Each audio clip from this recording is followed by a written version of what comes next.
¿Qué pasa, gente? Esta es la novena y última parte de momento de Hablando de Kengan Omega.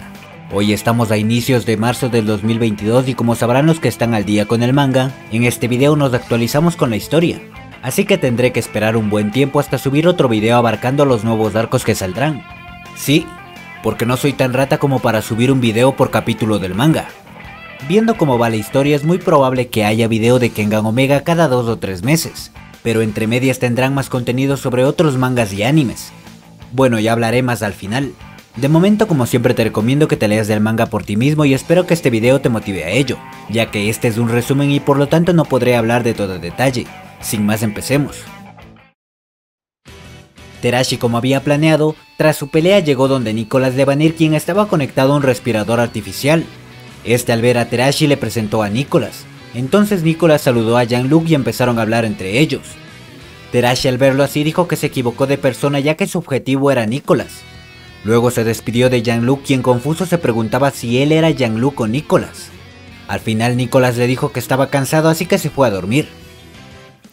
Por otro lado, como todo un buen epítome de la cobardía, Shia-Ji estaba huyendo después de que Ryan encontrara a Edward, pero él se había metido con el chico equivocado. En medio de su huida alguien lo sujetó por la muñeca y se la dislocó. Empezó a gritar de dolor mientras que Kureishi Mitsuyo, el maestro de Koga, y Narushima Yoji, el tío de Koga, se dividieron los roles en la paliza que le iban a dar. Después de un tiempo de ser torturado, Shia-Ji se hartó de esta situación. Soportando el dolor, sonrió y le dijo a sus agresores que ahora serán testigos de su poder.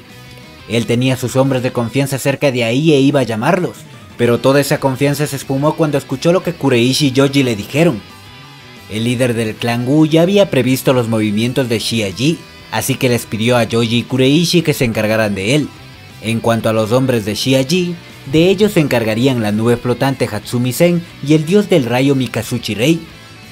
Gracias a su abuelo, Hatsumi contactó con el clan Wu y fue a entrenar con ellos. Mikazuchi también estaba ahí. En otras palabras, tenían a Shia-Ji donde lo querían y este solo podía llorar y temblar ante la tortura que estaba por continuar. Yendo por el pasillo por donde venía Shia-Ji, Edward Wu fumaba tranquilamente mientras se burlaba del Ryan que yacía en el suelo ensangrentado. A su lado, Salomon Wu y Fabio Wu hablaron casualmente sobre la muerte de Alan mientras se marchaban. Ryan intentó atacarlos por sorpresa, pero Fabio lo interceptó. Ryan no se detuvo e iba a acertar un golpe en la cara, pero Salomón le dio una embestida. Otra vez Ryan respondió de inmediato intentando pinchar los ojos de Salomón, pero Fabio le sujetó por la espalda y Salomón empezó a golpearlo. Edward era el conector actual de Wu Hei, pero si él moría la resurrección terminaría ahí. Es por eso que tenía algunos repuestos. Estos eran Salomón, Fabio, Alan y otro más que no estaba ahí. Ryan activó el removal y golpeó tanto a Fabio como a Salomón, pero entonces recibió una patada de Edward, quien le dijo que si estaba enojado y pensaba que era injusto, que estaba en lo cierto. Fue entonces que le callaron la boca. El demonio todopoderoso, Kureiryu, atacó por sorpresa a Fabio por la espalda, le clavó una espada y lo partió por la mitad. Luego atacó a Edward, quien notó que alguien más se le acercaba por detrás. Así logró esquivar el ataque de Kureiryu y el del maestro de los espectros, Wu Xing, el líder del clan Wu. A Edward todo esto le parecía indiferente y encendió un habano mientras decía que ellos también habían matado a los suyos, que esto era un ojo por ojo, que por qué mejor no se olvidaban del pasado y se unían a él. Kureiryu y Wu Xing ni siquiera le respondieron. Kureiryu distrajo a Edward para que Wu Xing le atacara, pero Edward lo esquivó y golpeó a Wu Xing. Kureiryu intentó apuñalarlo en el cuello, pero Edward con un codazo repelió el ataque. El rey del inframundo, Edward Wu, estaba tratando como si no fueran nada a los líderes de las otras dos facciones. Él consideraba a su clan, la facción del oeste, como los Wu evolucionados. Wu Xing le hizo frente solo. 2 veces estuvo muy cerca de acertar un ataque con su espada, pero Edward destruyó el arma con su puño. Wu Xing y Kureiryu volvieron a reagruparse y a ellos se les unió Ryan. Por otro lado, Salomón se unió a Edward. Aquí los líderes del clan Kure y Wu usaron su removal. Wu Xing se hizo cargo de Salomón mientras que Ryan y Kureiryu fueron por Edward. Pero ni la combinación abuelo y nieto funcionó. Edward los golpeó sin problemas. Ryan y Kureiryu atacaron de nuevo, pero Edward paró los ataques y luego activó su removal. Aquí demostró el por qué estaba en la cima de los Wu. Al instante mandó a volar de un puñetazo a Kureiryu. Viendo esto, Ryan se movió de inmediato, pero apenas dio un paso y Edward ya estaba frente a él y le dio un puñetazo. Luego hizo lo mismo con Wu Xing. Viendo que esto había terminado, Edward deshizo el removal, le encargó a Salomón la limpieza y empezó a marcharse, pero detuvo sus pasos y suspiró al ver que la cabeza de Salomón pasó volando al lado suyo. Ya cansado le dijo a Kureherio que por qué no se rendía y ya. Kureherio le lanzó un cuchillo y Edward lo esquivó, pero esa era la idea ya que detrás de Edward estaba Kurereichi, quien cogió el cuchillo e iba a apuñalarlo, pero Edward lo detuvo. Un momento después también apareció Kure Hollis y entre los tres se enfrentaron a Edward. Tanto Hollis como Reichi no fueron rivales. Edward sin mayor esfuerzo se encargó de ellos. Kureherio fue el último que quedó y con espada en mano se lanzó al ataque. Edward respondió con un fuerte golpe al estómago haciendo que Kureherio soltara su espada, pero este se aferró a Edward negándose a caer. Fue entonces que Edward, cansado de esta situación, con un abrazo de oso le rompió la columna. Edward le decía que era una pena, que fue patético al usar a sus parientes como sacrificio solo para esto. Kureherio parecía sufrir por el dolor, pero entonces se empezó a reír diciéndole a Edward que estaba equivocado, que él era el sacrificio. Wu Xing, aprovechando la brecha que Kureherio le había dado, apuñaló en el cuello a Edward. Kureherio antes de esto habló con Reichi, Hollis y Wu Xing. Les dijo que ni los cuatro juntos podrían enfrentarse a Edward como combatientes, así que tendrían que enfrentarse a él como asesinos, que los sacrificios serían inevitables. Tanto Hollis como Reichi propusieron ser el sacrificio, pero Kureherio se negó a dejar que los jóvenes murieran. Todos estaban consternados por lo sucedido, pero ese sentimiento desapareció al ver que Edward no había muerto. Este había usado el removal en su arteria para parar el sangrado. Pero aún en esta situación tan desfavorable, Kureherio se mantuvo riendo, y le dijo a Edward que si ni siquiera un ataque sorpresa era suficiente para vencerlo, entonces que les permita destrozarlo de frente. Ryan, notablemente herido, se había vuelto a poner de pie y enfadado cuestionó las acciones de su abuelo, pero no hubo tiempo para más ya que Edward lo atacó con golpes continuos con los que tomó el control de inmediato, pero Ryan contraatacó golpeándolo a la cara. Edward volvió a atacar, pero Ryan no se quedó atrás y continuó respondiendo. No retrocedió ante la lluvia de golpes y empezó a tomar ventaja. Kureherio le dijo a Edward que su gran fuerza lo llevó a su derrota, ya que esta le dio un exceso de confianza que jugó en su contra. Justo en ese momento, Ryan pasó a través de los ataques de Edward, le clavó el dedo en la herida que le hizo Wu Xing y le abrió gran parte del cuello. Edward en el suelo con tranquilidad reconoció su derrota, pero también les dijo que esto solo era el comienzo de una fiesta masiva. Ryan, ya cansado de escucharlo, de un puñetazo a la cara acabó definitivamente con Edward. Oma y Carla llegaron ahí tiempo después.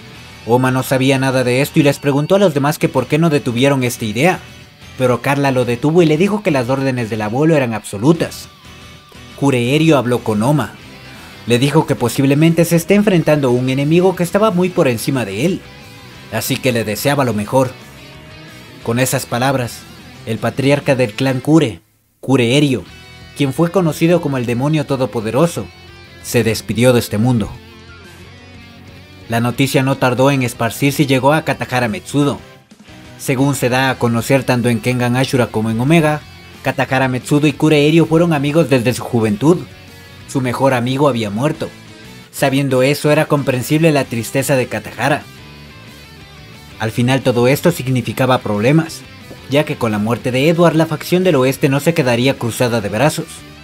Añadiendo a esto, Kureishi y Yoji estaban un tanto sorprendidos ante lo sucedido frente a ellos.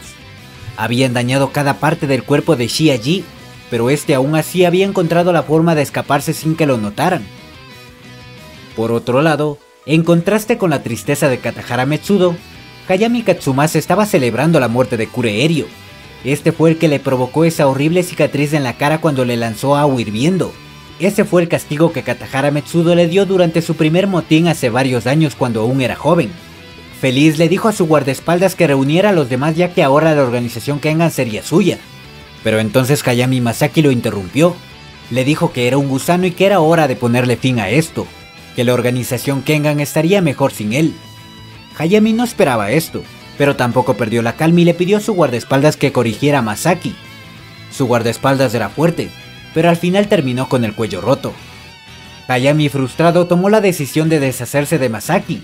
Sacó su teléfono y estaba por hacer algo, Pero entonces Masaki lo interrumpió diciéndole que las bombas ya fueron removidas.